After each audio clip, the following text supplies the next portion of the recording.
ನಾನು ಬಿಸಿ ಇದ್ದೆ, ಹೇಳಿದ್ರೆ ಕೇಳ್ಸದೇ ಇಲ್ವಾ ನಿಂಗೆ? ಏನಕ್ಕೆ ಫೋನ್ ಮಾಡಿದ್ದೆ ಹೇಳು? ಇಂಪಾರ್ಟೆಂಟ್ ಇದೆ ಕಣಲ್ಲಿ. ಏನ್ ಇಂಪಾರ್ಟೆಂಟು? ಗಾಡಿ ಸೇಲ್ಗೆ ಇಟ್ಟಿದ್ದೀನಿ ನೋಡು. ಯಾವ ಗಾಡಿ ಸೇಲ್? ಯಾವ್ದು ಆಟೋ ಸೇಲ್ ಮಾಡ್ತಾ ಇದೀಯಾ? ಹೂನಲ್ಲಿ ಏನಕ್ಕೆ? ಅದು ಕೆಲ್ಸಕ್ಕೆ ಹೋಗ್ತಾ ಇದ್ದೀನಿ. ಓ ಹೌದಾ, ಓಕೆ ಓಕೆ. ಎಷ್ಟಕ್ಕೆ ಸೇಲ್ ಮಾಡ್ತಾ ಇದೀಯಾ? ಹೌದು, ಎಷ್ಟಕ್ಕೆ ಸೇಲ್ ಮಾಡ್ತಾ ಇದೀಯಾ?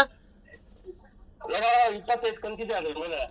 ಆ ಗಾಡಿ ಮೇಲೆ 25 ಕಂತಿದೆ. ಓಕೆ, 8,700 ರೂಪಾಯಿ ಏನೋ ಡ್ಯೂ. 8,700 ರೂಪಾಯಿ ಡ್ಯೂ, ಮಂತ್ಲಿ ಡ್ಯೂ, 25 ಕಂತು.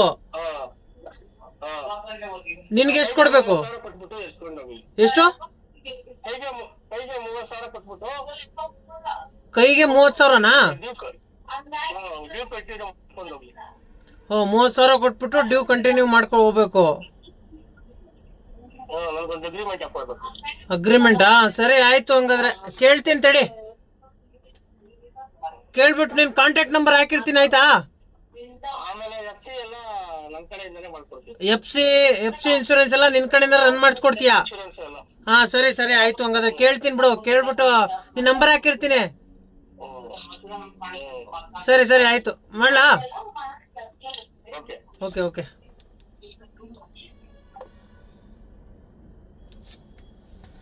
ನೋಡಿ, ಒಂದು ಆಟೋ ಸೇಲ್ಗೈತೆ, ಫೋಟೋಸ್ ಎಲ್ಲ ಹಾಕ್ತೀನಿ. 30,000 ಕೊಡಬೇಕಂತೆ, ಮಿಕ್ಕಿದೆಲ್ಲ ಕಂಟಿನ್ಯೂ ಫೈನಾನ್ಸು. ಆಮೇಲೆ ಮತ್ತೆ FC ಇನ್ಶೂರೆನ್ಸ್ ಎಲ್ಲ ಅವನೇ ಮಾಡ್ಕೊಡ್ತಾನಂತೆ. ನೋಡಿ, ಇಷ್ಟ ಆದರೆ ತಗೊಳ್ಳಿ, ಫೋಟೋಸ್ ಹಾಕ್ತೀನಿ, ಡೀಟೇಲ್ಸು ನಂಬರ್ ಎಲ್ಲ ಹಾಕಿರ್ತೀನಿ. ಡೀಟೇಲ್ಸ್ ಕೇಳ್ಕೊಳ್ಳಿ. ನಿಮ್ಗೆ ಎಕ್ಸ್ಟ್ರಾ ಡೀಟೇಲ್ಸ್ ಏನಾದ್ರು ಬೇಕಂದರೆ, ಅಂದರೆ ಸೀರಿಯಸ್ ಬೈಯರ್ ಮಾತ್ರ ಕಾಲ್ ಮಾಡಿ. ಪದೇ ಪದೇ ಸುಮ್ಮನೆ ಕಾಲ್ ಮಾಡಿಬಿಟ್ಟು ತಗೊತೀನಿ ಅಂತ ಹೇಳ್ಬಿಡಿ, ಯಾಕಂದರೆ ಅವನಿಗೂ ಪ್ರಾಬ್ಲಮ್ ಐತೆ, ಅದಕ್ಕೋಸ್ಕರ.